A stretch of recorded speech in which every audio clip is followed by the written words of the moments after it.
Pase bien, bienvenidos, quisiéramos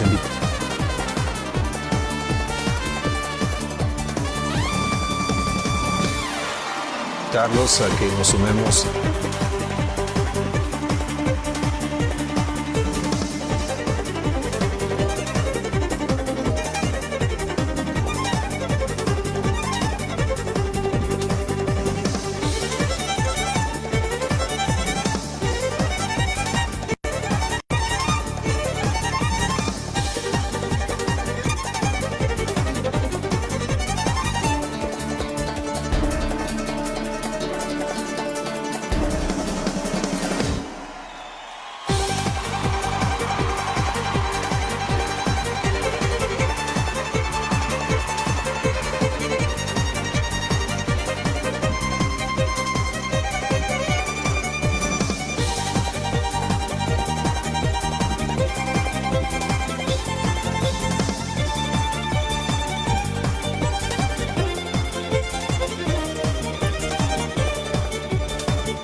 Paz y bien a toda la audiencia. Estamos nosotros en esta jornada franciscana de estudio. Mi nombre es Fray Jesús Vicente Ponce. Los saludo desde la Sierra Sur de Oaxaca, la región chatina, desde la parroquia de San Miguel Arcángel, Panixtlahuacan. El día de hoy nosotros vamos a abordar un tema también de vital importancia porque está relacionado con el cuidado de la creación, como dice el Papa Francisco, nuestra casa común. Para que nos guíe nuestra reflexión sobre este tema, tenemos al maestro David Villanueva, que es maestro en estudios latinoamericanos con especialidad en filosofía por la UNAM, que hizo su investigación sobre la ética del cuidado de Leonardo Boff.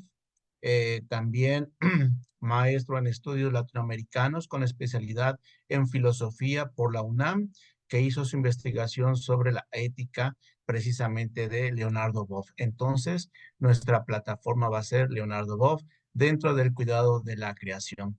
Bienvenido, maestro David. Muchas gracias por participar y le dejamos pues la pantalla y los controles. Paz y bien.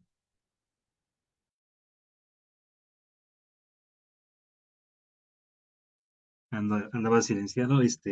Bueno, muchas gracias por la invitación. Yo ahorita voy a hablar de lo que es propiamente cuidado de la creación, que es la ética de Leonardo Boff, ¿no? Técnicamente lo que vengo a presentar es, diría yo, una suerte de reflexión más madura de lo que fue mi investigación de tesis. Y digo una reflexión más madura porque esperemos en un futuro sea publicada, pero todavía hay como cierta posición dubitativa al estudiar a Leonardo Boff, al estudiar el franciscanismo, ¿no? Porque, bueno, dentro de la UNAM es algo muy difícil a día de hoy estudiar este tipo de autores y a veces este tipo de temas, ¿no? Porque existe todavía una visión, cierta medida prejuiciosa, ¿no? Hice una suerte de presentación, eh, procedo a ponerla y a partir de ahí explico un poquito cómo voy a hacer la misma. Eh, la presentación, como ven, la voy a ocupar simplemente como un guión para tratar de tener unos puntos. A veces la voy a quitar para que nos veamos nuevamente. Esto porque también ya un poquito he aprendido que a veces en estas plataformas esos cambios son necesarios porque si no la gente se suele a veces agobiar. No sé si sea su caso, pero sí me ha tocado en algunas ocasiones por ver tantas veces una imagen y no ver con quién están platicando, ¿no? Entonces, lo que vengo a presentar particularmente es esta cuestión del cuidado de la creación, que es la ética de Leonardo Boff, ¿no?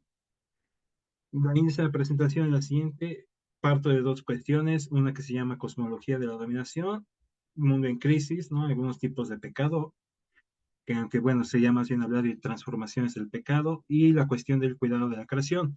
esta suerte de hablar de cosmología de la dominación es un pequeño resumen, balance, porque en Leonardo Boff hay toda una construcción histórica, toda una narrativa histórica para poder justificar la necesidad de una ética, ¿no?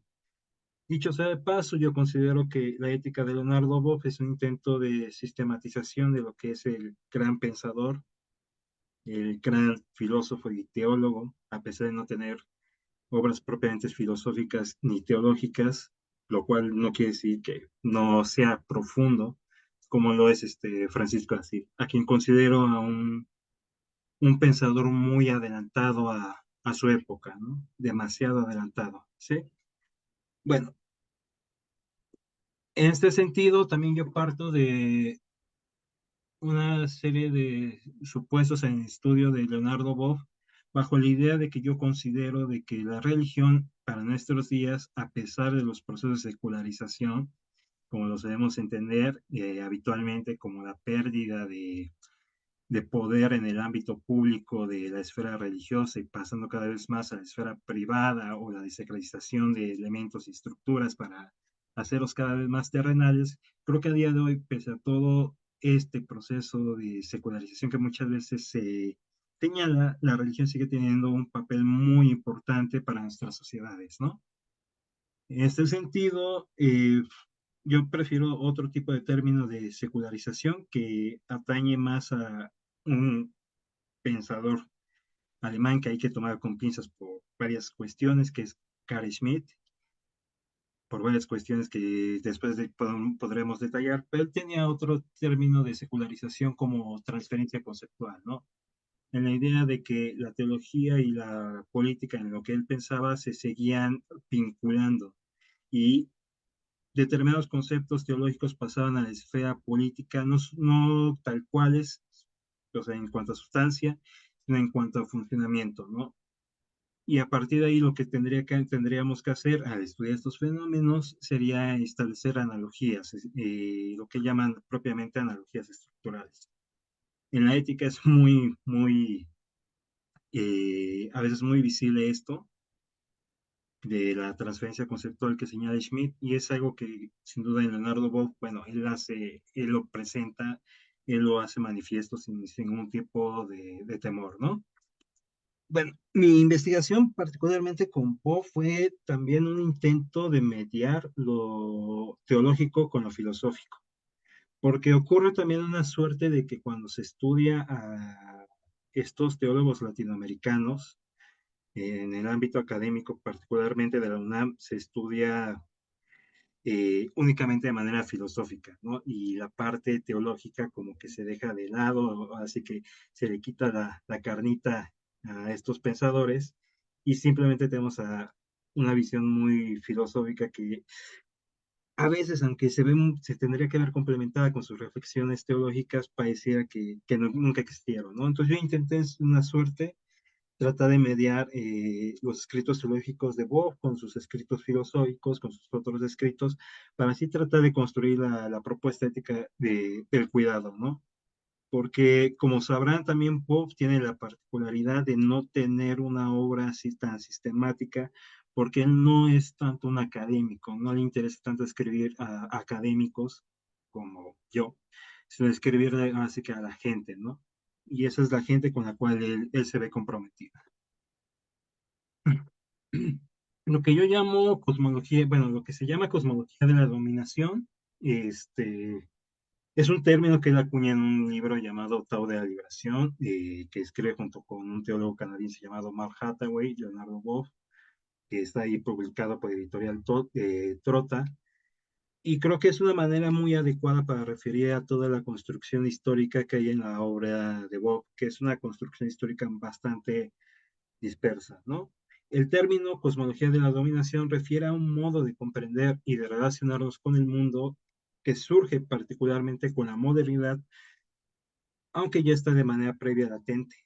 Y esta comprensión del mundo refiere a una visión donde se ha proporcionado en gran medida un permiso para someter y explotar al planeta, ¿no? La cita es del Tao de la Liberación.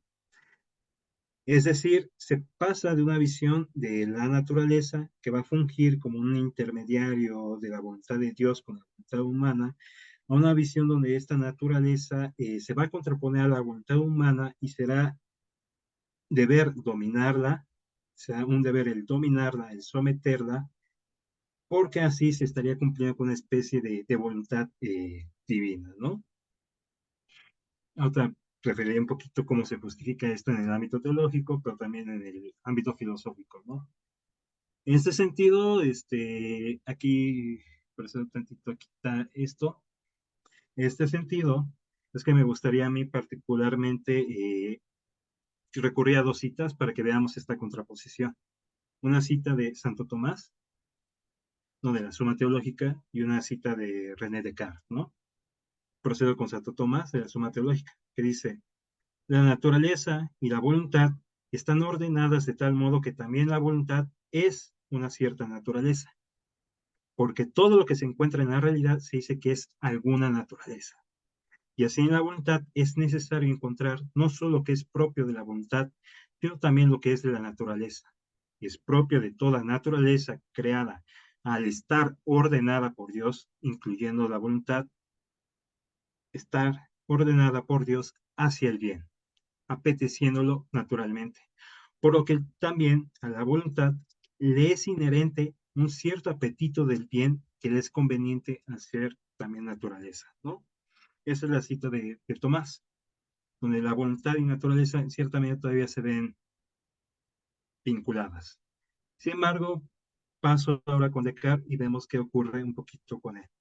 Y dice Descartes, esto es de el texto del discurso del método, la reflexión 6. Pues esas nociones, es decir, las nociones de la matemática, me han enseñado que es posible llegar a conocimientos muy útiles para la vida y que, en lugar de la filosofía especulativa enseñada en las escuelas, es posible encontrar una práctica por medio de la cual, conociendo las fuerzas y las acciones del fuego, del agua, del aire, de los astros, de los cielos y de todos los demás cuerpos que nos rodean, tan distintamente como conocemos los oficios varios de nuestros artesanos, podríamos aprovecharlas del mismo modo, en todos los usos a que sean propias, y de esa suerte hacernos como dueños y poseedores de la naturaleza. Ya se empieza a suscitar esta contraposición de la voluntad con la naturaleza y esta idea de que al someterla, o que es un deber someterla, ¿no? Hacernos como dueños y poseedores de la misma.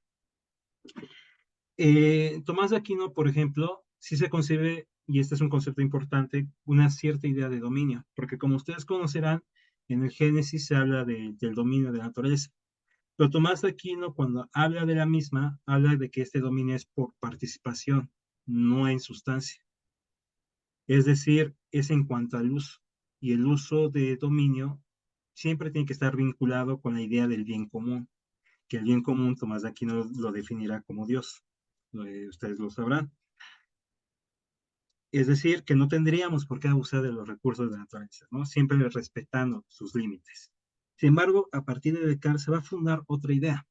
Se funda una idea en la que la naturaleza puede ser sometida al momento en que nosotros conozcamos sus leyes.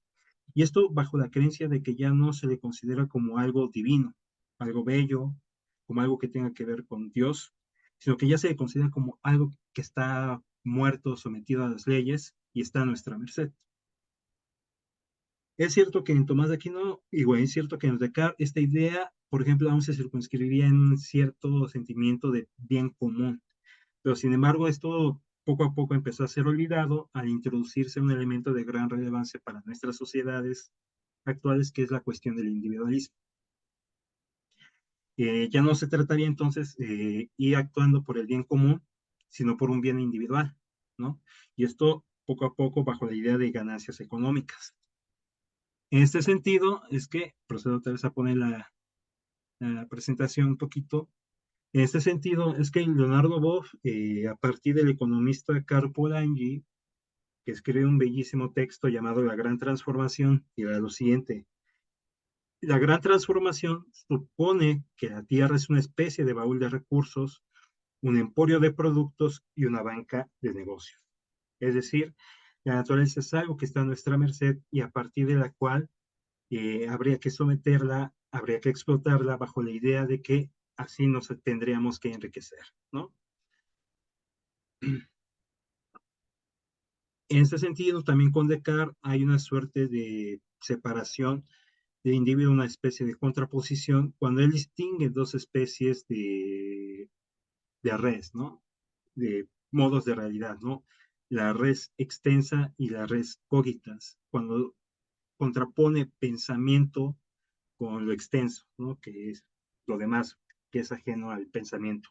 Después él lo tratará de unir porque le criticarán de, bueno, está bien, pero ¿cómo se relaciona el pensamiento con el cuerpo? Y dirá, bueno, es que hay algo llamado glándula pineal, pero ese es un texto posterior que une el pensamiento que de cada vez se entenderá como alma con el cuerpo, ¿no? Pero eso ya es algo que intentará posteriormente él justificar, ¿no? Entonces, digámoslo así, básicamente esta cuestión de lo que aquí se llama una cosmología de la dominación en Leonardo Boff junto con Mark Hathaway, y esto nada más es una pequeña pincelada porque abarca mucho más cosas, es una cosmología estructurada en una razón matemática, en una razón que se olvida de lo sensible, ¿no?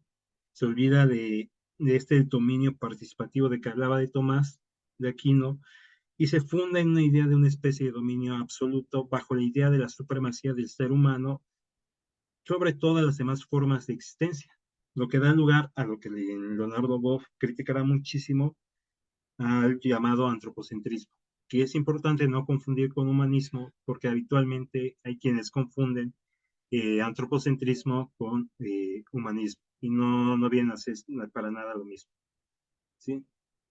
Este sentido es que yo les decía que en Génesis muchos de estos personajes fue que intentaron justificarlo. Así Génesis 1:26 es donde dice, hagamos al hombre a nuestra imagen y semejanza, y que estén sometidos los peces del mar y las aves del cielo, el ganado, las fieras de la tierra y todos los animales que se arrastran por el suelo.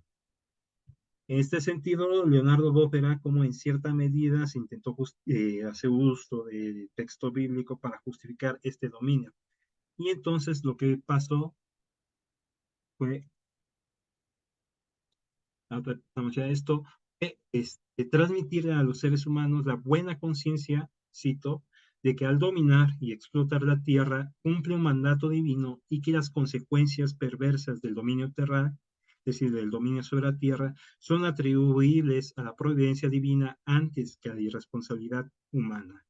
Esto es de Grito de la Tierra, Grito de los Pobres, un texto muy bello del 95. ¿Sí? Algo que, como sabemos, a día de hoy es totalmente insostenible, ¿no? Porque partamos de lo siguiente. Hoy en día vivimos en un mundo caracterizado por las crisis, ¿no? Distintos tipos de crisis nos aquejan, crisis sociales, políticas, emocionales, ecológicas, de migración, etcétera, etcétera, etcétera, ¿no? Y es un mundo que cada vez parece ser más insostenible, ¿no? Vivimos en guerras constantes, vivimos en un mundo caracterizado por las guerras constantes, ¿no? Y en el que al día de hoy, pese a todo, en cierta medida, una cierta comprensión de lo religioso, que más adelante veremos qué implica eso, sirve aún para justificar o intentar justificar esta vía, ¿no? Como está ocurriendo, como saben, ahorita con la situación de allá de Medio Oriente, que eso ya requeriría toda una plática por sí sola, ¿no? Y cada vez para nosotros hay una idea de que ya no hay un mañana, ya no es posible un mañana, un mundo mejor, ¿no? En este sentido es que en Boff lo que hay, y otra caracterización de este mundo, de esta cuestión de la cosmología de la dominación, es que es una cosmología fundamentado que gira en torno al pecado, ¿no? Es decir, que está más relacionado con lo diabólico en el sentido etimológico de aquello que desune y disgrega, y que por lo mismo es un mundo que ha olvidado amar y en su lugar se enfoca a odiar, ¿no? Es un mundo que en lugar de ver por la vida, ve cada vez más eh, hacia la muerte, ¿no? Así entonces cada vez nos cuesta más vernos como hermanos, como amigos, y nos vemos cada vez más como enemigos, ¿no? Por ejemplo, tan solo vivimos bajo la idea de una competencia, ¿no? En lugar de ver o vivir bajo la idea de una solidaridad o fraternidad. Entonces yo decía, la estructura social bajo la cual vivimos es la estructura del pecado. En otro texto del 74, que se llama Jesucristo el Librador, que es uno de sus primeros textos en torno a lo que sea posteriormente su teología propiamente dicha, circunscrita a la teología de la liberación, cuando se está conformando, él definirá el pecado de la siguiente manera. Pecado es cerrarse de sí mismo sobre sí mismo hasta excluir a Dios, es centrar el yo en sí mismo. Que si se ponen a pensar, ustedes lo conocerán bastante bien, esta definición del pecado tiene que ver inclusive con una admonición de Francisco de Asís, con la admonición, bueno, en mi edición de la Biblioteca de Autores Cristianos, con la admonición 2 que se llama El mal de la apropiación de la voluntad, que dice, el Señor dijo a Adán, come todos los árboles, pero del árbol de la ciencia del bien y del mal no comas.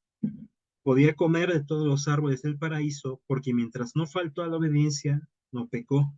Come, en efecto, del árbol de la ciencia del bien, el que se apropia su voluntad y se enaltece del bien que el Señor dice o hace en él. Y de esta manera, por la sugestión del diablo y la transgresión del mandato, lo que comió se convirtió en fruto de la ciencia del mal. Por eso es preciso que cargue con la pena. Que se pueda pensar tiene mucho que ver con la definición que vimos con Leonardo Bobby, como decía en un principio, creo que Leonardo Bobby es la sistematización, un intento de sistematización de Francisco de Asís. ¿Sí? Prácticamente esta cuestión tiene que ver con la idea de que, dicho de manera más abstracta, principio y causa de la voluntad, principio y causa de la realidad no es otro que la voluntad humana, o dicho en otros términos, es la idea de que todo aquello que alguna vez fue creado por Dios ya no se ve como parte del dominio de Dios, sino que ya se ve como parte del dominio nuestro, ¿no?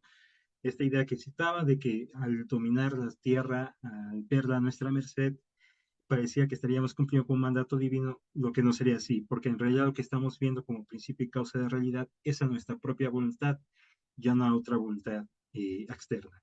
Y eso ahorita regresaré un poquito más adelante, como dos, en dos, sí, más o menos en dos diapositivas. ¿Sí? Bueno, en este sentido es que Bob hablará de metamorfosis del pecado, ¿no? En otro texto que se llama Ángel o Demonio, y lo entenderá estas metamorfosis de tres maneras, ¿no?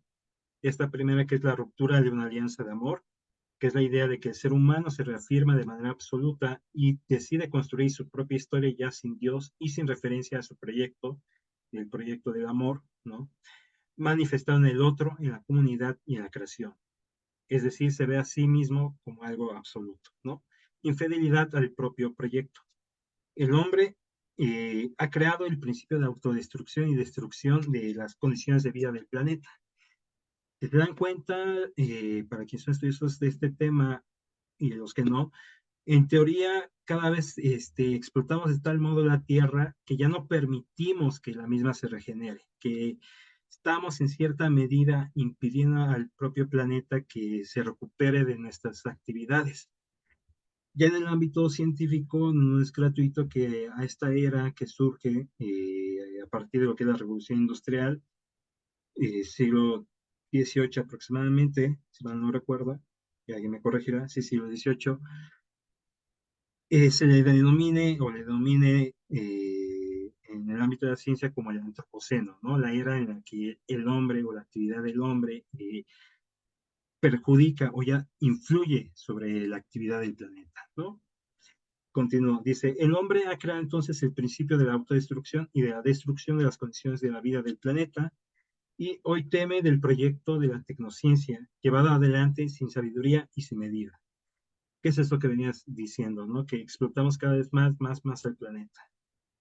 A grado que vivimos en esta cuestión de la crisis medioambiental, ¿no? Y la desvinculación con el todo. Dejamos de respetar la autonomía de los demás seres, mucho más antiguos que nosotros, nos quedamos sordos y mudos ante los miles de mensajes que nos vienen de cada ser y del universo entero. Somos insensibles para descifrar la energía que todo penetra y religa, creando un cosmos y un caos. Es decir, ya nos sentimos en buena medida desligados de todo. Ya nos sentimos no responsables de la realidad que nos rodea, sino al contrario, ya las vemos como meramente recursos. Pero al sentirnos desligarlo de todos no implica que nos sintamos desligados solamente de la naturaleza, sino también de nuestros prójimos, ¿no? Es decir, vivimos ya en una cuestión donde prima muchísimo el individualismo sobre lo colectivo. Y este es el síntoma principal, en cierta medida, de nuestros tiempos, ¿no? Una vía que se prima sobre lo individual, sobre el sometimiento, sobre el dominio, y en la cual, en cierta medida, una cierta comprensión de la religión, y en este caso del texto bíblico de las religiones judio-cristianas, se ve inmiscuida. Sin embargo, yo considero que así como existe esta vía de justificación, de lo que para mí es injustificable, hay otra vía, ¿no? Que es la crítica a este tipo de situaciones, ¿no? Y ver a la religión cristiana, judía, judio-cristiana, como una religión del amor al prójimo, en tanto cuidado y cobijo, en cuanto a tenderle la mano y procurar así su bienestar, ¿no? Así entonces no sería una religión que llama a la violencia como vía de eliminar la violencia o como vía de justificar la violencia contra los que son distintos, sino como una crítica de la violencia, del pecado, bajo la creencia o la fe de que un mundo mejor es posible. Y es ahí donde yo considero la necesaria aproximación de la filosofía con la religión cristiana, al menos en nuestro caso, con la teología, pues considero que en las mismas subyacen aún enseñanzas muy profundas que llaman a construir un mundo mejor, que van a derivar en éticas, en filosofías políticas, que se centran en la vida del humano, en la vida del prójimo. ¿Sí? Bueno, ahora sí. Pasamos a la cuestión propia del cuidado de la creación.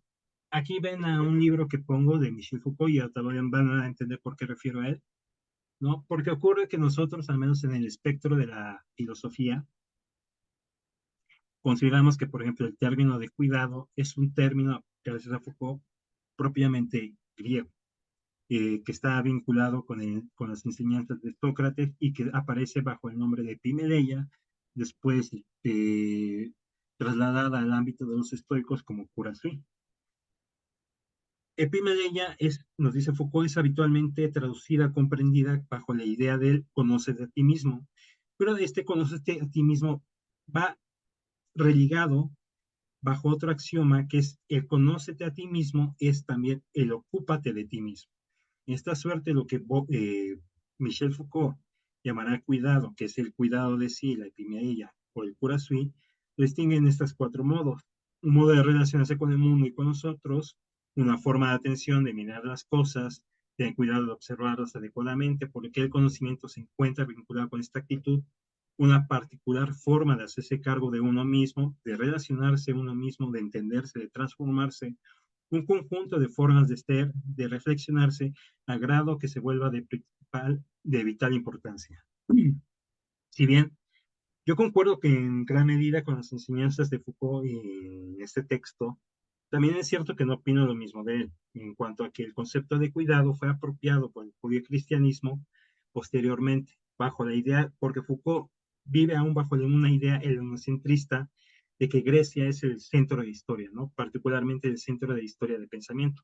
Todo contrario, yo lo que defiendo es que el concepto de cuidado es un concepto semita que se puede encontrar en diversos textos antiguos, los textos de Qumran o del Mar Muerto, por ejemplo, pero sin irnos tan lejos, está en el propio Génesis, ¿no? En el Génesis 2.15 que ustedes conocen bastante bien. ¿Qué dice el Génesis? El Señor Dios tomó al hombre y lo puso en el jardín del Edén para que lo cultivara y lo cuidara. A mí es sumamente importante esto porque cuando uno hace la comparación con del texto del Génesis con texto propiamente hebreo, que aparece así, lo transliteré, ¿no? Porque si lo escribo tal cual está, mucha gente, es difícil de leer para mucha gente, que dice lo siguiente, ¿no? Vayikash Adonai Elohim et ha'adam vayanishekhu be'egan eden le'oftav u'leshoram, que es una traducción adecuada a la de arriba en ese sentido, ¿no? Porque la partícula final, shomra, que en realidad tiene que decir shamar, pero bueno, por las cuestiones de escrituras del propio hebreo bíblico, se transforma al final a shomram, ya que es una palabra final. Shomran es una palabra que en realidad refiere a llamar, ¿no? Y llamar no es otra cosa que cuidado, que observar, que guardar, que mantener, ¿no? Y con esos sentidos se van a relacionar muy estrechamente con lo que veíamos con Michel Foucault. Esto implicaría, para mí, y creo que para ustedes, que el concepto de cuidado no es un concepto helénico, como cree Foucault, que fue apropiado posteriormente por el cristianismo, sino que es un concepto propiamente cristiano en su base judía, ¿no? Así entonces, el hombre, de acuerdo con el texto bíblico, fue puesto en la tierra para cuidar de la misma, para cultivarla, lo que ya de por sí va a jugar con el sentido o con la raíz del propio nombre del primer hombre creado por Dios, Adán, ¿no? Porque Adán viene de Adama, tierra, es una combinación de palabras, Adama, tierra, y Dam, sangre. Sangre que en cierta medida es la manera en la que se le llamaba al alma en ese entonces, ¿no? Y tierra, como saben, es cuerpo. En este sentido, entonces, cuidar de la tierra es cuidarse también a uno mismo en tanto ser de tierra. Y cuidar de sí mismo es también una actividad espiritual en tanto tam, en tanto sangre, en tanto equivalente al alma, ¿sí? En este sentido, creo que la obra de Boff juega mucho con este juego de las etimologías, ¿no? Y esto le da mayor peso a su propuesta ética del cuidado. Porque para Boff, como verán o sabrán ustedes en sus textos, muchas veces así como yo sugiero establecer las analogías, él también establece en muchas ocasiones analogías con otros campos de conocimiento, en un intento de estar en total apertura, de un intento de estar en total diálogo.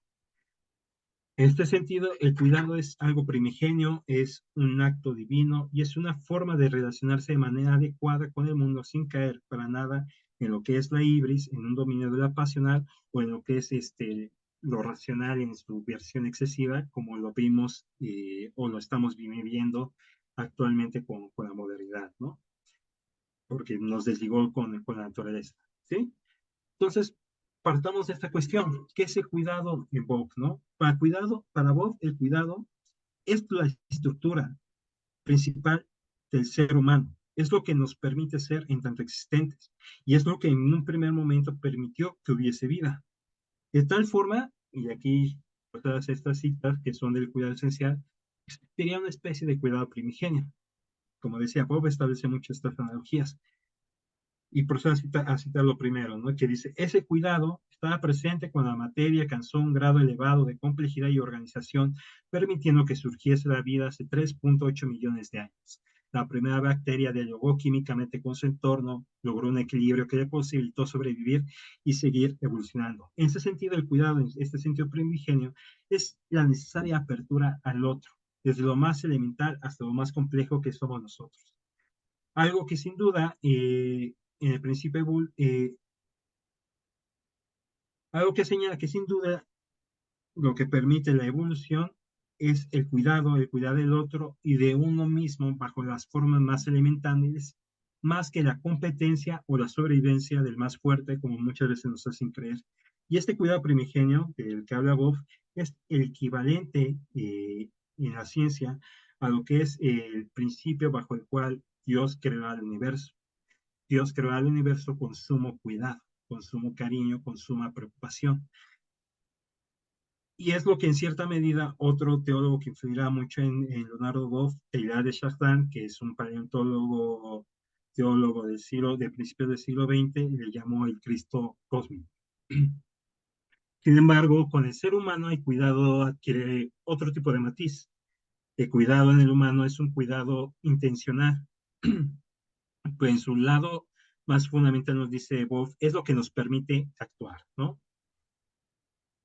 En este sentido, es que Boff dirá lo siguiente: el cuidado, esto también es el cuidado esencial, forma parte de la naturaleza y de la constitución del ser humano. El cuidado, como modo de ser, revela de forma concreta cómo es el ser humano.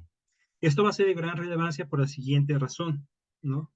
Cuando nosotros concebimos al ser humano como un ser estructurado por el cuidado, que parte del cuidado, que tiene que ver con el cuidado, no estamos diciendo otra cosa y no estamos partiendo de otra cosa, de no estamos partiendo de otra cosa que bajo la idea de que el ser humano es un ser vulnerable, un ser frágil, que siempre necesita de los otros y del otro para poder subsistir y desarrollarse. No es que se desarrolle así solito de la nada, ¿no? Sino que siempre necesita del otro, de la madre, del padre, del amigo, del hermano, inclusive de la mascota a veces, para poderse desarrollar plenamente, ¿no?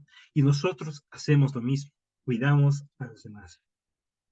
Aquí, por ejemplo, esta cita es lo que tiene que ver un poquito, está en portugués porque así encontré la imagen, no lo encontré en español, pero dice: lo que se opone al descuido y al desinterés o negligencia, depende de cómo lo traducen, es el cuidado. Cuidar es más que un acto, es una actitud. Por tanto, abarca más que un momento de atención, representa una actitud de ocupación, preocupación, de responsabilidad y de envolvimiento afectivo con el otro. Nos dice Boff en otro pasaje, el cuidado esencial, lo siguiente: sin cuidado, deja de ser humano el humano. Si no recibe cuidado desde el nacimiento hasta la muerte, el ser humano se desestructura, se marchita, pierde sentido y se muere. Sí, a lo largo de la vida no se hace con cuidado todo lo que uno emprende, acaba por perjudicarse a sí mismo y por destruir todo lo que lo rodea. El sentido es que por eso solicitamos a los otros que nos cuiden y nosotros cuidamos de ellos, pues no sabemos como seres frágiles, como seres que requieren de atención constante para desarrollarse y que requieren dar atención constante para permitir que los demás se desarrollen. Pues decíamos que en un momento de cuidado primigenio, desde un momento y en su idea de la evolución y en su entendimiento de la evolución también desde la de Chardin y del texto teológico, el cuidado no es otra cosa que la posibilidad para dialogar con alguien más, para estar abierto al mundo y para estar abierto a todo lo que hay en él. Pues aquel que ignora y actúa sin cuidado, realmente vive encerrado en sí mismo, actuando por mero egoísmo en su día a día y perjudicando, sin procurarlo, a los demás. La particularidad con la cosmología de la dominación es que es un régimen social del egoísmo, del individualismo, que ha olvidado el cuidado. Y entonces asume en cierta medida que somos como dioses en potencia, en lugar de partir de esta fragilidad del humano y de la fragilidad de todo lo que nos rodea. Y es ahí entonces donde creo que el texto bíblico de Génesis, como el texto de Cayo y Julio Higinios, que también versa sobre cuidado, y que, por ejemplo, a otro filósofo alemán, Martin Heidegger, influirá demasiado, nos dicen algo muy fundamental. Somos seres de cuidado, porque somos seres finitos, somos seres frágiles, vulnerables, ¿no? ¿Sí? Mi propuesta de lectura de Boff, que yo realicé, suelo sistematizarlo bajo tres formas de cuidado. Sé que puede ser criticable porque, bueno, Boff habla muchas veces de muchos tipos de cuidado en la enfermería, de cuidado eh, del animal, de cuidado en la teología, etcétera, ¿no? Pero a mí me interesaba sistematizarlo para hacerlo más amigable, más legible a la gente. Y entonces, en cierta medida, es que yo suelo distinguir tres formas de cuidado y una cuarta que ahorita no me alcanza el tiempo para hablar, pero se intuye de las otras tres, que es la cuestión de cuidado integral, donde ya se ve inmiscuido el tiempo histórico, ¿no? La primera forma de cuidado que yo distingo particularmente en Boff es el cuidarse a sí mismo. Cuidarse a sí mismo va a implicar, como veíamos con Foucault, un ejercicio espiritual donde los individuos van a intentar mediar sus pasiones y sus razones sin privilegiar a alguno de los dos, ¿sí? El cuidado en este sentido es la justa medida tanto de la pasión como de la razón. Y entonces va a adquirir un matiz de que es una constante vigilancia de nuestra persona, sean apetitos, deseos, de nuestras justificaciones racionales. Pero esta es la cosa, generalmente en este cuidado de sí mismo siempre se va a ver inmiscuido el otro, lo otro, y nunca va a estar o nunca va a ser un cuidado de sí mismo que sea totalmente de manera aislada. Porque uno cuida a sí mismo siempre bajo la idea de cuidarse a sí mismo en tanto sujeto finito, pero también cuidarse a sí mismo bajo la idea o la creencia de que no tenemos que dañar a los demás, ¿no? Por ejemplo, Marco Aurelio en sus textos, en sus reflexiones, hablará del cuidado de sí, el cura de sí, bajo la idea de que quien cuida de sí es el que es capaz de gobernar de la mejor manera, porque no va a imponer sus pasiones y no va a imponer sus razones, sino que actuaría bajo el bien común, ¿sí? Ahora bien, el cuidado de sí mismo va a partir de una cuestión de vigilancia, como decía, de nosotros, para no sobreexigirnos en nuestras capacidades, ya sea en tanto nuestros cuerpos como en tanto nuestros espíritus. Es cuidar en nosotros, en tanto cuerpo, en tanto Adama, tierra, en tanto que la misma es frágil. Y esto a día de hoy parece que se nos olvida, ¿no? Porque vivimos en un mundo donde se nos exige trabajar más, cargar más, alimentarnos inclusive más rápidamente, al menos aquí en las ciudades, aquí en la Ciudad de México, por ejemplo, alimentarnos más rápidamente para gestionar de una manera más efectiva del tiempo, para gestionar de una manera más efectiva el tiempo, ¿no? En lugar de reconocernos así que nuestros límites, sabiendo que somos seres frágiles, ¿no? Pero también implicará cuidado de sí, cuidarnos de manera espiritual, cuidarnos de manera mental, sin exceder los límites de nuestro propio pensamiento, ¿no? Creo que no es por nada gratuito que a día de hoy muchos padecimientos psíquicos cada vez sean más comunes, ¿no? Como la depresión, el estrés, la ansiedad, ¿no? Apenas estaba viendo una estadística de 2022 donde mencionaba del estudio de Gallup, donde mencionaba que aproximadamente el 44% de la población trabajadora vive bajo un régimen de estrés, ¿no?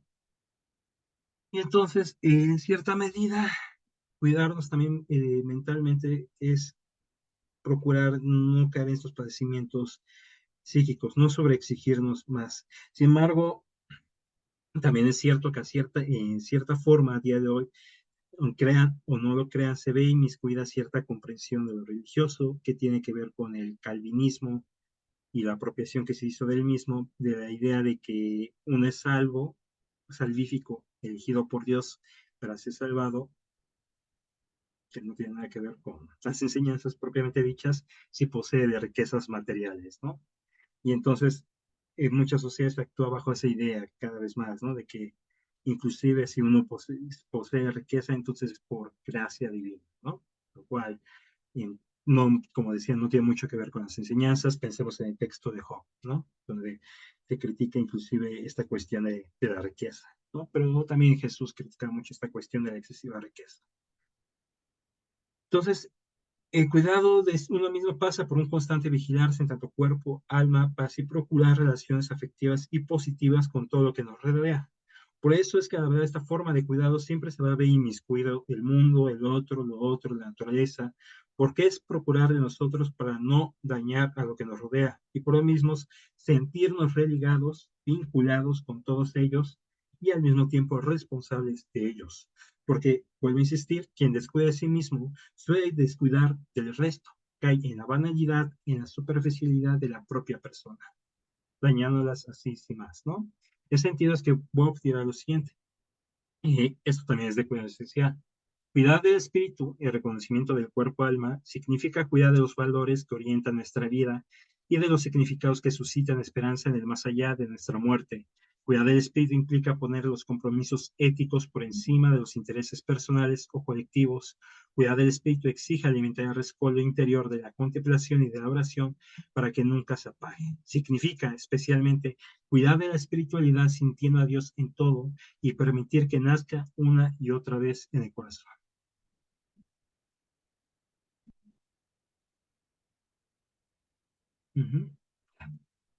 Bueno, la otra modalidad que yo suelo distinguir también de cuidado es el cuidado del otro, ¿no? El cuidar de la tierra en tanto planeta, en tanto hábitat, en tanto morada, ¿no? Y todo lo que hay en ella, los animales. Porque es importante considerar que ninguno de nosotros, como seres humanos, estamos aislados, sino que estamos en constante relación con un medio, con un mundo, ¿no? Y como vimos hace un poquito más atrás, este cuidar del mundo es nuestra responsabilidad, según la Biblia, en Génesis 2:15. Y creo que quien más lo entendió y fue muy adelantado a eso fue el propio Francisco de Asís. ¿Sí? Así, paso otra vez a la presentación. ¿Por qué? Francisco de Asís tiene muchísimos escritos que a mí me parecen, son escritos breves, pero muchos de ellos son muy potentes. Y creo que el escrito más potente, o uno de los más potentes que tiene Francisco de Asís, muy adelantado a su época, es la cuestión propiamente del cántico de las criaturas. Aquí solamente cito una parte porque es muy altísimo, es un poquito extenso, pero cito una parte que es el comienzo, que a mí me parece sumamente... Perdón, ya, perdón, ya se me está secando un poquito la boca, que me parece muy importante, ¿no? El cántico de las criaturas, que dice lo siguiente: Loado seas mi Señor con todas tus criaturas, especialmente el Señor hermano Sol, el cual es día y por el cual nos alumbras, y el espello irradiante con gran esplendor de ti, altísimo, lleva significación. Lo leo otra vez. Loado seas, mi Señor, con todas tus criaturas, especialmente el hermano Sol, el cual es día y por el cual nos alumbras, y el espello irradiante con gran esplendor de ti, altísimo, lleva significación. A veces este texto también, en algunas ocasiones, yo lo he solido encontrar como cántico del hermano Sol. Y creo que, a pesar de todo, no es casualidad que Francisco de Asís agradezca especialmente por el hermano Sol. En filosofía, muchas veces nos gusta remitirnos a las etimologías porque creemos que en la raíz de las palabras hay mucho, ¿no? Hay una gran riqueza, ¿no? En ese sentido, por ejemplo, la palabra Dios como palabra procede del latín, como usted sabe, Deus, pero esta a su vez tiene una raíz indoeuropea que es Deu, Diu, y que como bien ahí viene a significar luz diurna o ser que ilumina. O sea, esta es la razón por la que creo que Asís va a agradecer primeramente a Dios por el hermano Sol, pues él ilumina y da calor al existente, permite que viva, que se reproduzca y que no se quede en la total y fría oscuridad. Y creo que este cántico, como decía, es sumamente radical, pues va a anticipar muchas cosas que hasta hoy apenas vamos asumiendo. Es la idea de la interdependencia de todo lo existente y también la idea de descentralizar al humano y posicionarlo a un nivel semejante del resto de las criaturas, en una posición de total minoridad que es característico del pensamiento de Asís y en una postura de obediencia que también es característico de Asís, ¿no? A lo otro, a la alteridad. ¿Por qué? Porque el sol es el medio por el que Dios nos mostraría su cariño, su amor hacia nosotros, y hace por ende que lo que sea iluminado posea un cierto grado de esta divinidad de Dios. Ojo, no confundir con Dios, un cierto grado de divinidad. Y verá que hoy en día ha sido olvidada por la fría racionalidad que impera en nuestras sociedades, capitalistas principalmente, pues las cosas son simplemente cosas extensas, cuantificables a nuestro uso, ¿no? Y por eso insisto, este discurso así es muy radical. Y creo que por ello, y ya ustedes quizás me corregirán, fue que tuvo que pasar casi 800 años de su muerte, muere en 1226, pero casi 800 años de su muerte, para que un papa asumiera su nombre. Porque Asís pretende fundar una fraternidad con la naturaleza, con lo humano, pero no dotándole de cualidades propias como lo hizo el romanticismo, este periodo de romanticismo alemán particularmente, al hipostasiar la subjetividad, es decir, al dotar a la naturaleza de nuestras propias características, sino de verlo en su valor propio, en lo que vale en tanto creación de Dios, ¿no? Y es en este sentido que para Asís es que somos hermanos, no por el hecho de que seamos creados por el mismo Dios, sino por tener al mismo padre, madre, y es eso lo que nos hace tan próximos con la naturaleza y al mismo tiempo nos hace que tengamos que ser responsables con ella. Dice Boff, en este sentido, sobre el cántico, dice, esta fraternidad colocaba a Francisco al mismo nivel de las criaturas, él no se define distinguiéndose de ellas, resaltando lo que le hace diferente y distanciándose así de los hermanos. Francisco se va a poner en una posición de estar junto con las cosas, de ser cercano a ellas, en una total horizontalidad, llegando a una posición teofánica donde va a ver en todo, en absolutamente todo, la bondad de Dios. Y para esto tuvo que superar o dejar, no, tuvo que superar, mejor dicho, el deseo de posesión y dominio. Porque lo que hay detrás de estos dos deseos de posesión y dominio no es otra cosa que una idea o un sentimiento de superioridad. Por eso, en mi edición de la BAC, porque veo que luego he visto que luego hablan de 3 reglas y en mi edición de la BAC hablan solamente de 2 reglas. No, por eso yo creo que en el capítulo 15 de la regla que no fue bulada, que a mí me parece también muy interesante, así sí decía lo siguiente: impongo a todos mis hermanos, con todos los clérigos, como a los laicos, a los que van por el mundo y a los que moran en un lugar, de ningún modo tengan bestia alguna consigo, ni en casa de otro, ni de ninguna otra manera. Y no les está permitido montar a caballo, a no ser que sean obligados por la enfermedad o una gran necesidad. Yo salto una frase: de ningún modo tengan bestia alguna consigo, ni en casa de otro, ni de ninguna manera. En Asís, como saben ustedes, es indispensable la disposición como un ejercicio radical, ¿no? Esta praxis del ascetismo que se refleja en la pobreza espiritual y que es lo que anteriormente llamábamos cuidado de sí mismo. Pues solo a partir de este ejercicio de la descentralización del yo es que puede originarse la verdadera apertura al otro y lo otro, en un ejercicio radical de obediencia que puede detallar un poquito más adelante. Vamos a ver con el siguiente. Este sentido es que si bien el no poseer bestia alguna resulta indispensable, se debe principalmente aquí a lo que he insistido, la idea de ver como semejante lo humano, lo animal, la bestia, la naturaleza, al proceder del mismo creador. Esto traducido a hoy en día implica superar el antropocentrismo y toda visión de centralidad del humano moderno. Es, sin darse cuenta, lo que hay en Francisco de Asís en este cántico y en sus textos, lo que hasta apenas en 1990 un filósofo como Michel Serres llamará el contrato natural, que no es otra cosa que restaurar la alianza con la naturaleza y considerarla como sujetos de derechos. ¿Sí? Bueno, en este sentido, es que creo yo, Boff ha acogido a la lucha ambiental, no en un sentido de violencia, ¿no? Sino de una denuncia de la explotación de la naturaleza, y la misma ha impregnado todo su pensamiento.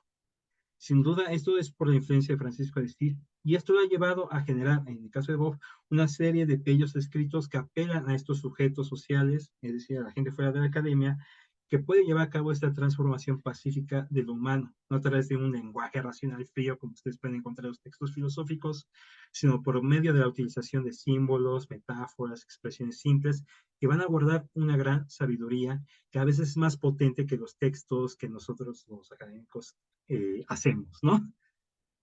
Como es el caso de Asís. ¿Sí?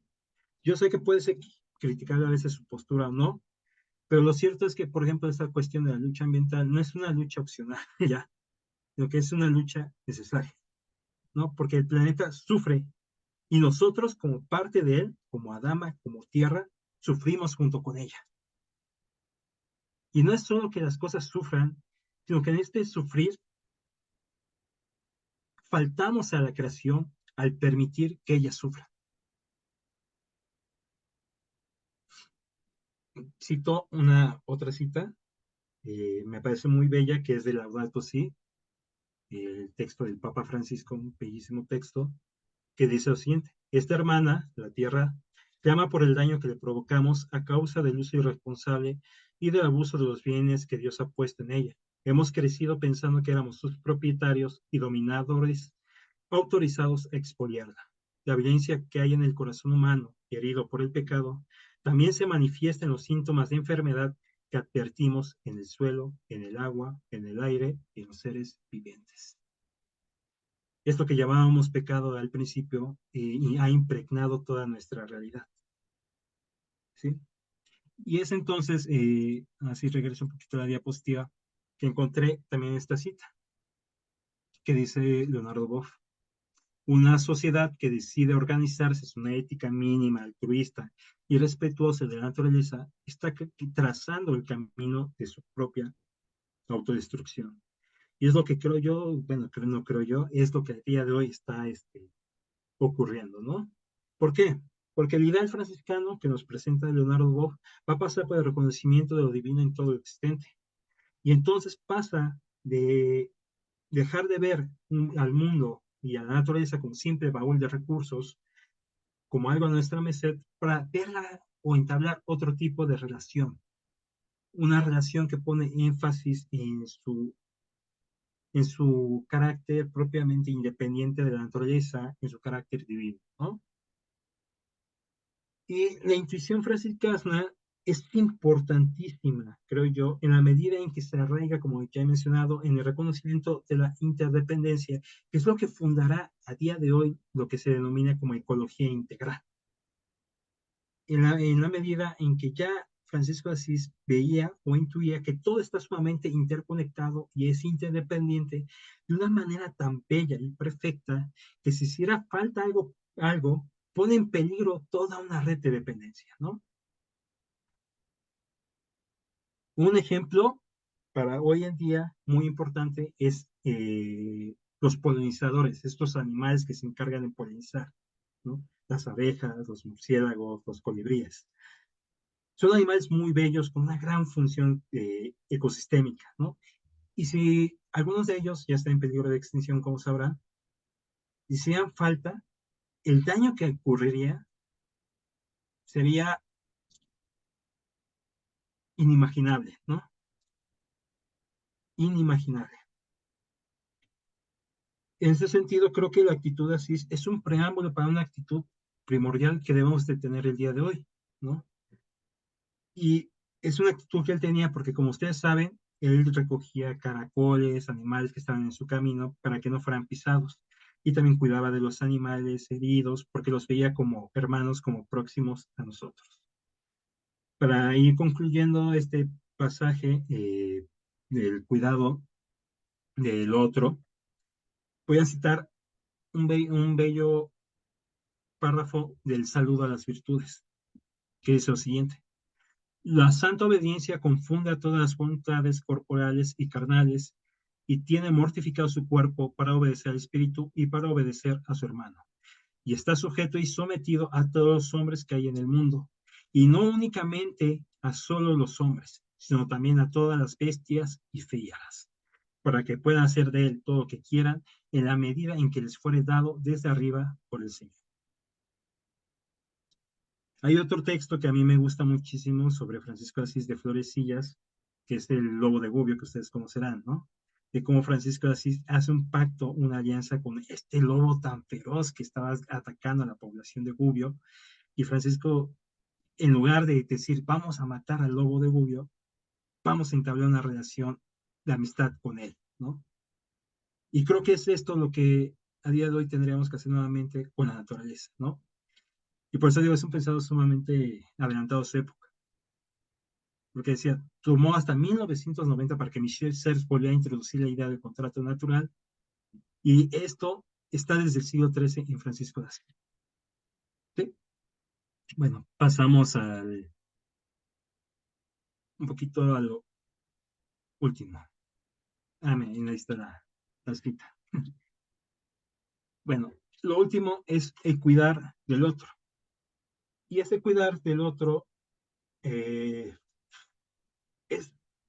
a veces el más difícil. El más difícil y el que más a veces predicamos, o el que más queremos llevar a cabo, ¿no?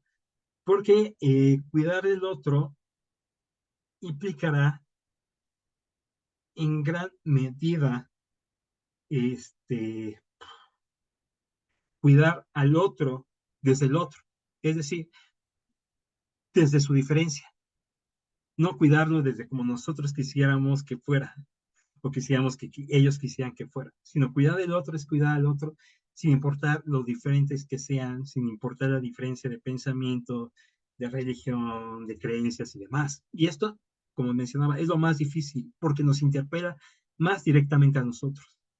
Y es lo más difícil en la medida en que muchas veces cuesta eh, aceptar otro tipo de posiciones, ¿sí? Voy a pasar aquí un poquito para que hablemos un poquito más de esta cuestión, ¿no?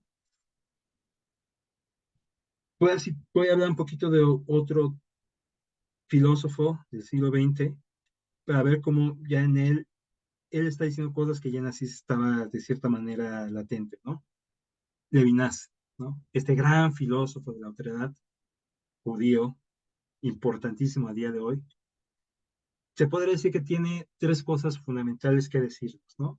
Primera de ellas, el otro es una alteridad. Es decir, el otro es totalmente o radicalmente distinto a nosotros, ¿no?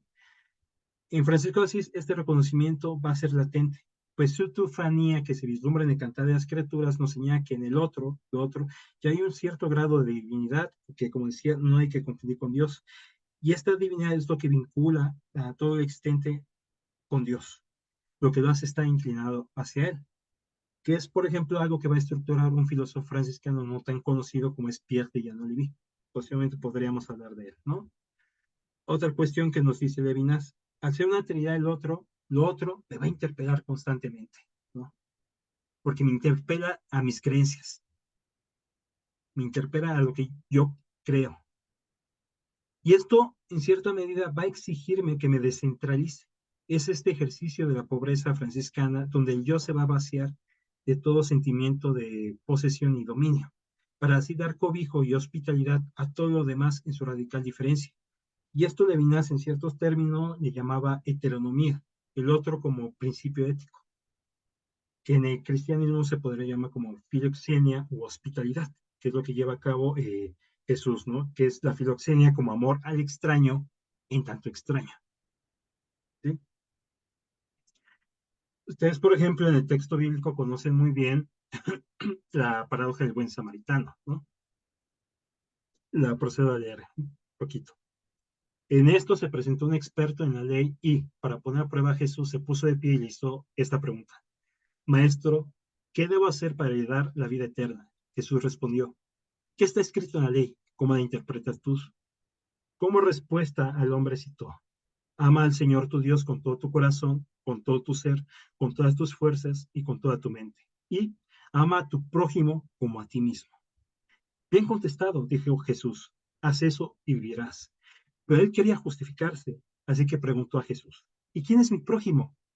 Jesús respondió, bajaba un hombre de Jerusalén a Jericó y cayó en mano de unos ladrones. Le quitaron la ropa, lo golpearon y se fueron dejándolo medio muerto. Resulta que viajaba por el mismo camino un sacerdote quien, al verlo, se desvió y siguió de largo. Así también llegó a aquel lugar un levita y al verlo se desvió y siguió de largo. Pero un samaritano que iba de viaje llegó a donde estaba el hombre y viéndolo se compadeció de él. Se acercó, le curó las heridas con vino y aceite y se las vendó.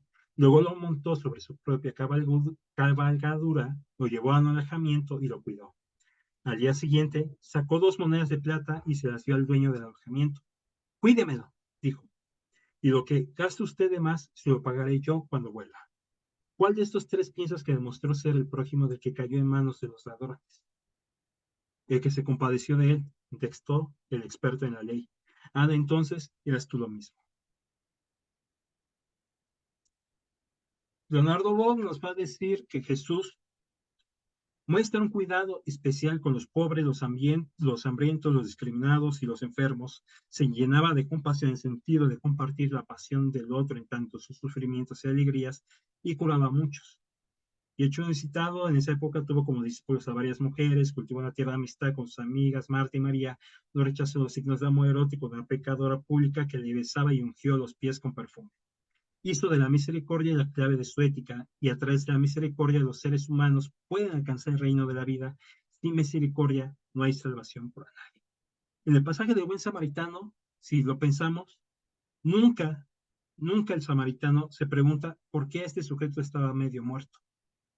Nunca le interesa saber quién es, o qué ocurrió con él, o quién era, sino al contrario, cuidó del otro sin importar quién fuese. Porque cuidar del otro es eso, cuidar del otro no poniendo en tela de juicio a ese otro, sino reconociéndolo como alguien totalmente distinto, respetando esa diferencia. Y esto a día de hoy, me preguntaba yo cómo lo podíamos ejemplificar. Y esto ya es para ir terminando esto. Un poquito de esto ya. Creo yo que una modalidad para el día de hoy muy importante para nosotros en el cuidado del otro y que nos interpela muchísimo es la cuestión de la apertura a otras religiones, a otras como visiones que son distintas a la mía. Y esto siempre y cuando se estructuren en torno al cuidado de la vida o de la creación. Porque esto es importante. Todo el pensamiento de Leonardo Boff se estructura en torno a un único principio, como se habrá intuido, que es el principio de la vida, que es el principio del cuidado de la vida, ¿no? O el cuidado de la creación, sin importar la, las diferencias, ¿no? Y el cuidado de la vida en tanto que permita a la vida producirse y reproducirse, porque tampoco se vale cuidar de la vida si, o de algo que afecta al ciclo de la vida, ¿no? Sino cuidar a la vida en tanto permita que la vida siga viviendo, siga reproduciéndose, siga produciéndose, ¿sí? Nos dice Boff al respecto en esta cuestión de las distintas religiones, y lo cito: ningún fin o propósito cultural o religioso es superior en dignidad al ser humano, el cual jamás debía ser usado y degradado a la condición de simple medio, ni medio de producción, ni medio para la guerra, ni medio para la experimentación científica. Quiero la cita. Es decir, lo que está encima por encima de todo, de cualquier cosa, a menos en nuestras relaciones humanas, es la vida. Y es la vida en su totalidad, en tanto creación de Dios, ¿sí? Por eso es que las creencias no deben ser usadas como armas o herramientas que justifiquen el dañar a otros, como se vivió en algún momento con la cuestión de las cruzadas, ¿no? ¿Por qué? Porque, como mencionaba al principio, a día de hoy la religión sigue siendo usada o empleada para justificar acciones que atentan contra la vida. Y la práctica subyacente a la que nos invita Boff, y evidentemente antes que el Jesús y el propio Francisco de Asís, es la del amor incondicional. Amor que se expresa como cuidado, deseo de justicia, acogimiento a necesidades del otro, desde el otro, etc. Y que fue una práctica que fue llevada y entendida radicalmente por el propio Francisco de Asís. ¿Por qué? Porque él reconoció la diferencia radical tanto de lo no humano como de lo humano. Y uno de los sucesos más ejemplares de su vida, y que a veces a día de hoy nos falta tanto, es esta cuestión que mencionaba del diálogo interreligioso. ¿Por qué? Porque bien es sabido que Asís va a iniciar un periodo de predicación en países musulmanes en aproximadamente 1219. Sin embargo, ahí se suscita un suceso clave, que es en Damieta, Egipto, cuando está sucediendo una de las cruzadas. El ejército cristiano es derrotado, esa insistencia de Asís de no llevar a cabo batalla alguna, porque le había sido revelada la derrota del ejército, ¿no? Y ante esto, él va a decidir ir hacia el lado islámico, hacia donde está el ejército islámico, donde está resguardado, para entablar un diálogo de paz con el sultán Melek el Kamel, que es el nieto de Saladín, ¿sí? Sobre este encuentro hay una gran cantidad de narraciones, ¿no? Al final, el capítulo 9 de la leyenda mayor de San Buenaventura, el capítulo 24 de Florecillas, el capítulo 20 de la vida primera de Tomás de Celano, y todos van a converger en esta cuestión. Y así es, primeramente, es por eso, posteriormente va a entablar el diálogo con Melec el Camel, de tal forma que la convicción de Asís fue lo que asombró al sultán. En San Buenaventura está la cuestión de que Asís sí logra hacer la reconversión, lo sabemos, porque también hay estudios recientes que dicen que no fue tanto que se hizo una reconversión, sino que se buscó negociar la paz y que fue la actitud de Asís la que logró esta actitud de paz, ¿no? Que fue una actitud abierta y de diálogo que evitó que hubiese un mayor conflicto. Esto es en 1219. Y aquí pongo una serie de citas que llaman de esta cuestión, ¿no? En Hechos 10, 34, 35. Verdaderamente comprendo que Dios no hace excepción de personas y que en cualquier nación todo el que le teme y practica la justicia es agradable a él. En Galatas dice lo siguiente, 3:28, en Cristo ya no hay judío, ni griego, ni hombre, ni mujer, sino que todos son uno en Cristo. Y la Gaudium Spes, que es producto del Concilio Vaticano II, dice, excepción, consideren a su prójimo como a sí mismos y se preocupen primeramente de su vida y de los medios necesarios para llevarla dignamente. En este sentido es que habría que cuidar al otro sin prejuicios, sin necesariamente tratar de imponerle nuestras creencias. Y viceversa, ¿no? También otros tendrán que cuidar de nosotros reconociéndonos como diferentes, ¿no? Respetando nuestras creencias. Pero como decía, esto a veces es muy difícil llevarlo porque nos interpela directamente, ¿no? Es muy común, por ejemplo, ver, ya no tanto a gente católica, cristiana, debatir con ella, pero por ejemplo, pensemos ahora en jóvenes o personas que son ateas tratando de imponer sus creencias a los cristianos católicos y todo lo que deriva de ello y viceversa, ¿no? Que son situaciones de total intolerancia y que van en contra de este cuidado del otro, ¿sí? Bueno, este suceso de Asís con Melec Al-Kamel, que es esta la representación, es de 1219. Creo yo no es gratuito que 800 años después el Papa Francisco va a hacer lo mismo con Al-Tayef, que viene a ser reconocida, se podría decir, como la máxima autoridad del mundo islámico sunita. Y entonces se derivará este texto, ¿no? Del documento de la Fraternidad Humana por la Paz Mundial y la Convivencia Común, que después dará cabida al gran texto, la gran encíclica de la Fratelli Tutti, ¿no? Que dice, las religiones no incitan nunca a la guerra y no instan a sentimientos de odio, hostilidad, extremismo, ni invitan a la violencia o al derramamiento de sangre. Estas desgracias son fruto de la desviación de las enseñanzas religiosas, del uso político de las religiones y también de las interpretaciones de grupos religiosos que han abusado en algunas fases de la historia de la influencia del sentimiento religioso en los corazones de los hombres para llevarlos a realizar algo que no tiene nada que ver con la verdad de la religión, para alcanzar fines políticos y económicos mundanos y miopes. Por esto, nosotros pedimos a todos que cese la instrumentalización de las religiones para incitar al odio, a la violencia, al extremismo o al fanatismo ciego y que se deje de usar el nombre de Dios para justificar actos de homicidio, exilio, terrorismo y opresión. Lo pedimos por nuestra fe común en Dios, que no ha creado a los hombres para que sean torturados o humillados en su vida y durante su existencia. En efecto, Dios, el omnipotente, no necesita ser defendido por nadie y no desea que sea su nombre y no desea que su nombre sea usado para aterrorizar a la gente.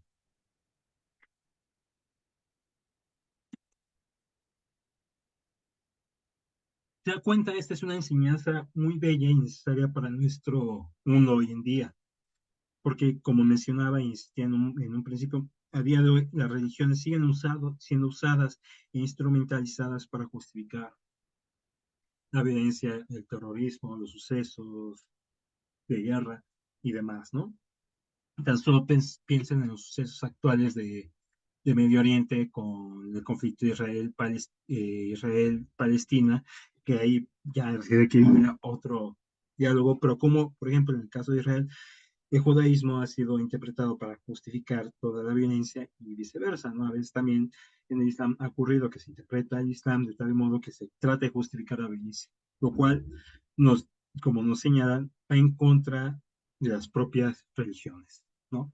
Y de lo que significa Dios. Esta sin duda es una enseñanza muy bella y necesaria para nuestro mundo, porque así se va a construir una fraternidad con todo lo que nos rodea. Se hará una alianza fundamentada en el cuidado y en el amor que reconoce al otro como otro. Y es todo esto en lo que Leonardo Boff va a reflexionar a lo largo de sus obras. Es una visión subyacente ética que hay en su pensamiento. Somos tierra, Adama, somos espíritu, Dam, somos, ¿no? Somos. Y estamos interconectados y tendremos que trabajar de manera conjunta para superar los males de nuestras sociedades, ¿no? La pobreza, las guerras, el hambre, el daño ambiental, etcétera, etcétera, etcétera. Porque solo así va a poder generarse un mundo que pueda ser más, cada vez más libre y un mundo mejor. Y esto es importante porque la libertad en Boff, que en realidad está muy vinculado con el término de liberación, no es solamente el ejercicio de tomas de decisiones, sino también la acción de generar mayores libertades. Es decir, libertad en Boff es el ejercicio de tomas de decisiones sin coacción, pero también generar mayores libertades del humano siempre vinculadas con la vida. Y esto, en un mundo donde prima la muerte sobre la vida, va a ser fundamental, porque así entonces el cuidado abarca todo, es integral también, porque considera el porvenir. En otros textos, Bob hablará de la responsabilidad intergeneracional, la responsabilidad con los que todavía no están y que tenemos nosotros a día de hoy para dejarles un mundo en el que puedan vivir, ¿no? Entonces, el cuidado abarca todo y es integral, ¿no? Para considerar el porvenir, para considerar el pasado, las violencias ocurridas históricamente para evitar que nuevamente lleguen a ocurrir, y nos va a recordar que somos seres frágiles, vulnerables, que provenimos de un mismo lugar y que por lo mismo necesitamos. Ya para terminar, me gustaría simplemente citar, y ahora ya dialogamos con todo lo que gusten, el final de lo que es eh, el cuidado esencial, que dice: hoy en día, en plena crisis del proyecto humano, descubrimos una clamorosa falta de cuidado en todas partes. Sus resonancias negativas se hacen evidentes en la escasa calidad de vida, en el sufrimiento de la mayoría empobrecida de la humanidad, en la degradación ecológica y en la exaltación exacerbada de la violencia. No busquemos el camino del cuidado fuera del ser humano, porque el ser humano es cuidado. El ethos, nota al pie de página, ethos es la raíz que cubre la ética, y Leonardo Boff nos recuerda que ethos se escribe en dos formas en griego, una con una E larga, eta larga, que tiene que ver con la morada, y con la E que nosotros conocemos normalmente, que es así que una cuestión de la persona, ¿no? El ethos está en el mismo ser humano, entendido en su plenitud que incluye el infinito.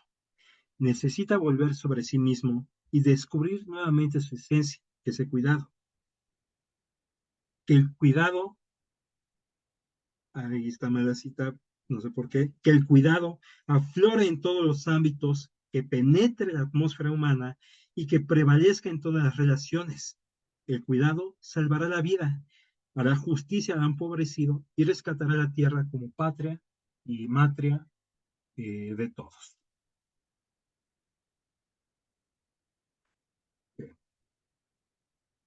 Entonces, bueno, ya concluyo, no sé si tengan cosas que decir, y yo con mucho gusto también para aprender con ustedes.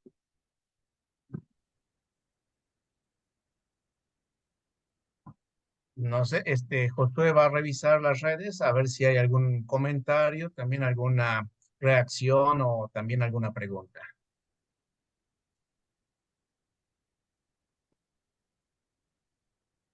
Aquí voy a ver aquí en las redes, hasta ahorita aquí solamente algunos comentarios. Voy a ver, listo.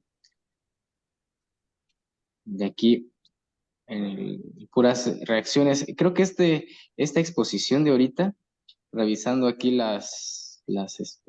sobre todo las reacciones, ahora sí que en las redes sociales como que hay dos lenguajes, el lenguaje de las el de las reacciones y el lenguaje de ¿cómo le podríamos decir? De los comentarios. Y esta exposición tuvo bastante aceptación, por decirlo así, y audiencia en el Face aquí de la arquidiócesis. Pero propiamente hablando, no hay comentarios ahorita, sí, ya revisé, ya hice otro segundo repaso. Y bueno, lo que nos comenta el maestro Villanueva, pues sí tiene también trascendencia, especialmente para promover la paz, la armonía y la reconciliación en otros contextos en donde nosotros vemos que hay también una alta ola de violencia y cuando nos damos cuenta que también esta violencia es, pues, de algún modo alimentada por un sentimiento o una posición religiosa como que está desfasada, pues es necesario que también nosotros sigamos promoviendo la paz y tengamos pues el elemento ético, ¿verdad? Para promover el cuidado común, integral, que ya vimos que al integrar pues menciona toda la creación, ¿verdad? Y especialmente el ser humano. Pues aquí tenemos nosotros también elementos pues para promover la paz y la armonía para una buena y sana convivencia. Algo que también tienen en cuenta, pues, algunos pueblos originarios, ¿no? Como el buen vivir, la vía Ayala, también que se menciona. Así es, pues aquí eh, revisando y sí, las reacciones, compartimientos y yo creo que esta exposición a mí siempre me llamó la atención precisamente la persona de Leonardo Boff, precisamente por todo lo que el análisis que él finalmente realiza, tanto desde el ámbito teológico como filosófico, de las diferentes problemáticas. Y cuando escucho a Leonardo Boff, pareciera que también por ahí, eh, alguna vez lo comenté, en los documentos del Papa, ¿no? Pareciera estar ahí, ahí presente un poquito, ¿no? Su pluma, ¿no? También en este papado, en este pontificado, de manera especial. Sí, sí, sí, sí. De hecho, bueno, en teoría se supone que, como lo he comentado, creo, Leonardo Boff en cierta medida fungió como asesor, particularmente en la redacción del Laudato Si. Entonces creo que en el Laudato Si es muy, muy, muy visible, ¿no? La influencia de Leonardo Boff, ¿no? De esta cuestión de la ecología integral que viene trabajando desde los 70s un poquito, ¿no? Desde su periodo como sacerdote y teólogo, ¿no? En sus textos de Francisco de Asís, por ejemplo, Ternura y Vigor, ¿no? Donde ya está, por ejemplo, ahí Leonardo Bob propone una idea que a mí me parece muy bella, que aquí creo que está subyacente, que es la cuestión de la democracia cósmica, ¿no? Que es esta idea de la alianza con todo, ¿no? Con toda la creación y el cuidado de toda la creación, ¿no? Porque, vaya, es lo que decía, Francisco de Asís está muy adelantado, porque, por ejemplo, Michel Serres escribe su texto en 1990 de Contrato Natural. En Asís, en cierta medida, esta idea de lo que nos dice Serres básicamente, como filósofo europeo, este, es que habría que considerar a la naturaleza como derecho, como sujeto de derechos, porque la Revolución Francesa lo único que hizo fue considerar al hombre, al humano, ¿no? Y olvidó a la naturaleza. Entonces la naturaleza pues quedó ahí como algo ajeno, ¿no? Y él nos dice, bueno, hay que ahora, por los tiempos históricos, entablar nuevamente la alianza con la naturaleza. Pero como decía, en Asís, en gran medida, esto ya estaba presente, esta idea de el contrato natural. Porque finalmente el contrato por el que aboga sí es ni siquiera es contrato natural o contrato del hombre, ¿no? O derechos del hombre o derechos de la naturaleza. Lo que son derechos de la creación, ¿no? Contrato con la creación. Y es lo que hay en Francisco de Asís en todos sus textos. Pero eso evidentemente es muy difícil llegar a esa posición de Asís, ¿no? Creo que por eso no ha habido otro así hasta ahora, ¿no? Porque es desposeerse, es descentralizar al yo. Y eso es muy difícil, muy difícil. Y más ahora más particularmente ahora que nosotros modernos, donde primamos al yo por encima de todo, ¿no? Entonces, descentralizar el yo Claro. requiere es un ejercicio muy complicado. Ujú. No, pues sí. Sí, así es. Bueno, pues pues estaremos dando seguimiento, yo creo, como todos los videos, a ver qué más reacciones hay de cada uno de los temas de esta jornada franciscana. Recordar que estamos en este caminito hacia los 500 años de la presencia franciscana en México y de alguna otra forma, ahorita también, si aquí Fray Vicente, Pues, muy bien, compartí el sí, sí, sí. video, conservar el video y ya solamente ahorita antes del video poner el reconocimiento, no sé, y ya cerramos con el video de los 500 años que el provincial de aquí de la provincia franciscana del Santo Evangelio nos ha mandado a todas las fraternidades. Sí, pues nuevamente expresar nuestro agradecimiento al maestro David Antonio Villanueva Pérez por su participación y claro, nosotros en esta exposición pues nos damos cuenta también de que hay otros elementos para poder continuar nuestra reflexión y especialmente desde este enfoque ético también que nos sugiere Leonardo Boff. Esperemos pues otra participación con otra reflexión desde este mismo lugar. Pues muchas gracias, maestro Villanueva. Le vamos a presentar su reconocimiento por parte de la provincia y de la Antequera, Oaxaca, nuestra arquidiócesis. Y dentro de esta jornada franciscana de estudio, la provincia franciscana del Santo Evangelio de México y la arquidiócesis de Antequera, Oaxaca, otorgan el presente reconocimiento al maestro David Antonio Villanueva Pérez por su distinguida participación como ponente invitado en el ciclo de conferencias Jornada Franciscana de Estudio en el marco de los 500 años de presencia franciscana en México. Y la firma nuestro ministro provincial, Fray Joel Cosme. Muchas gracias por la invitación. Fue así que pues muy agradable aprender de ustedes. También me exigió mucho a mí pues realizar este tipo de ponencia, porque aquí al menos me siento un poquito más cómodo, porque como mencionaba a veces la Academia UNAM es un poquito más cerrada en estos temas, ¿no? Pero muchísimas gracias. Espero que, bueno, en algún futuro podamos poder platicar quizás de otros temas. Todos nos estoy así que a su disposición, ¿no? Para lo que gusten. Nos mantendremos en contacto, espero. Y Sí. así que agradecerles profundamente, ¿no? Y en un futuro, para cualquier cosa que les pueda ser útiles, no duden, ¿no? Inclusive para dudas o lo que quieran, ¿no? Así que estoy a su servicio. Así es. Y Ah, te vamos a pues tomar la muchas palabra gracias. por lo que viene, Sí, los proyectos más adelante de filosofía y teología aquí en el ámbito del franciscanismo.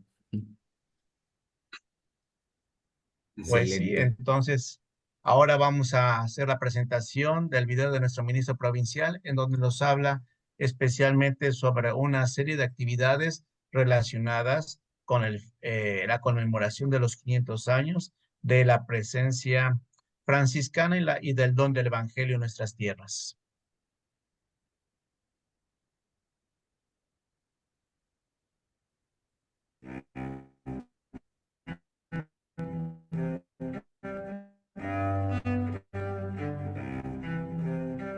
Pase bien, bienvenidos. Quisiéramos invitarlos a que nos sumemos a las diferentes actividades en bien de la conmemoración de los 500 años de la presencia franciscana en nuestro país.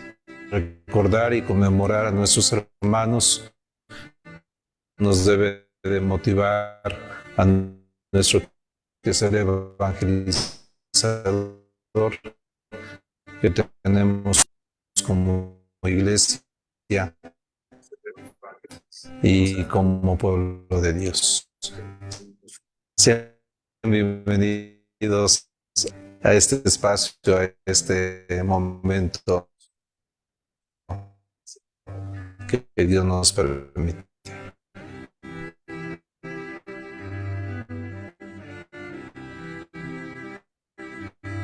Tenemos en primer lugar lo festivo. Queremos visitar los conventos históricos. El primero de ellos es el convento de Tlaxcala. Los 12 primeros apóstoles venían de Veracruz y hacen ese primer convento en Tlaxcala. Hoy es catedral de la diócesis de Tlaxcala. El segundo de ellos es el convento de San Miguel en Huejotzingo. Es uno de los conventos principales dentro de la historia de la evangelización de los 12. El tercer convento es Texcoco. Es un convento muy importante que también ahora es sede de la diócesis de Texcoco. Y cerramos en el mes de octubre en el templo de San Francisco, ahí en el centro, que es ahí también una parte importante para la actividad evangelizadora de nuestros hermanos. Dentro de este marco celebrativo de los 500 años, hemos pedido la asistencia del ministro general. Dios mediante estará con nosotros compartiendo la Eucaristía el día 25 de mayo en el puerto de Veracruz.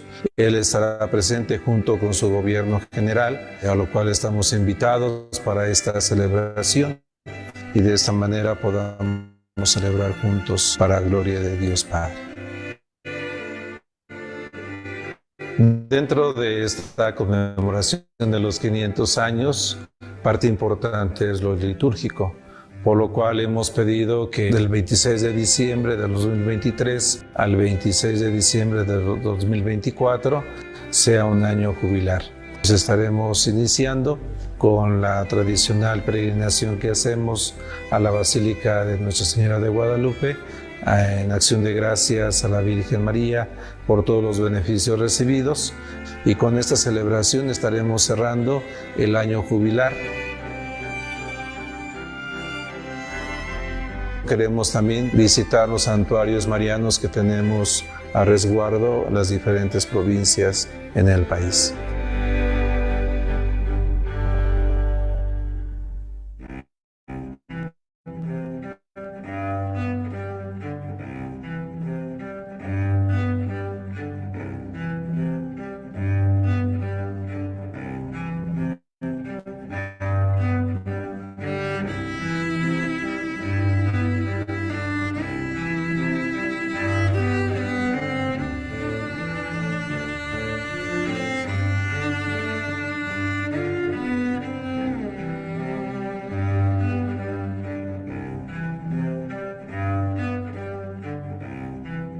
Junto a esto queremos también que una reliquia del segundo grado del Beato Fray Sebastián de Aparicio pueda recorrer las diferentes provincias de nuestro país. Él es un beato y queremos darlo a conocer para que él pueda ser elevado a los altares. Históricamente nuestros hermanos llegaron a México el 13 de mayo. En el 2024, el 11 de mayo, le hemos pedido al obispo don Carlos Briceño que presida la Eucaristía ahí en la Catedral de Veracruz a las 12 del día para que conmemoremos la fecha próxima a la llegada de los 12.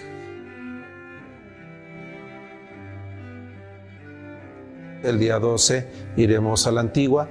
Hemos pensado invitar a algún obispo franciscano para que nos presida la Eucaristía. Dentro de esta conmemoración de los 500 años, en la parte histórica, queremos hacer diferentes publicaciones. Por eso le hemos pedido al padre Francisco Morales y al padre Guillermo Rodríguez que encabecen estas publicaciones junto con un equipo de historiadores que ellos tienen para tener presente todo el que es el evangelizador de nuestros primeros 12 frailes a México. También hemos pedido que podamos ir armando algunas cápsulas donde saquemos información en torno al acontecimiento de la llegada de los 12. También queremos hacer una conferencia magistral. Esto sería el día 24 de mayo a las 5 de la tarde en el puerto de Veracruz. Está encabezando la conferencia magistral el padre Francisco Morales, como especialista del siglo XVI. Al inicio dará un mensaje Monseñor Carlos Briceño y cerrará esta conferencia magistral la presencia del ministro general, también dándonos algún mensaje en torno a la conmemoración de los 500 años. La parte cultural dentro de este festejo de la conmemoración de los 500 años, hemos pedido ya la elaboración de un logo propio de estos 500 años y en cada uno de nuestros conventos hemos pedido que se ponga a la vista la imagen de los 12 frailes. También se está dialogando con el Museo de Sumaya para hacer una exposición temporal ahí en el convento de San Francisco, ahí en el centro de la Ciudad de México. También le hemos pedido a Fray Honorato que nos haga una canción en torno a la conmemoración de los 500 años. Ahora ha sido ya publicada en las páginas de Facebook. Dentro de nuestra provincia tenemos una escuela superior de música. Ellos se han dado a la tarea ya en un primer volumen publicado sobre la música sacra del siglo XVI. Ahora están ya preparando un segundo volumen. Hemos pedido también a las diferentes casas de formación que se haga un evento musical, esto con la intención de atraer a los jóvenes en las diferentes etapas, hombres y mujeres, para que también ellos como jóvenes puedan sumarse en la conmemoración de los 500 años. Dentro de esta conmemoración de los 500 años, parte esencial es la evangelización. Es por ello que le hemos pedido al Padre Jesús Arredondo que nos ayude con algunas publicaciones donde todos podamos tener acceso a la información básica de nuestros hermanos que vinieron a estas tierras por primera vez. Hemos pedido que en nuestros diferentes conventos, por lo menos los días jueves, se haga una hora santa teniendo presente el quehacer evangelizador de nuestros hermanos franciscanos. Hemos pedido también a nuestros hermanos responsables de la pastoral educativa que ellos sean portavoces de esta conmemoración de los 500 años. Asimismo, tenemos otros espacios de evangelización como dispensarios, algunas obras sociales. También le hemos pedido a los que animan estos espacios que se sumen haciendo alguna actividad en torno a los 500 años con la presencia de nuestros hermanos que llegaron a nuestro país. En la medida que vamos uniendo nuestras manos, podemos hacer cosas extraordinarias. Por eso es que agradezco a Dios y agradezco a cada uno de ustedes en bien de esta conmemoración de los 500 años del don del Evangelio y de la presencia franciscana.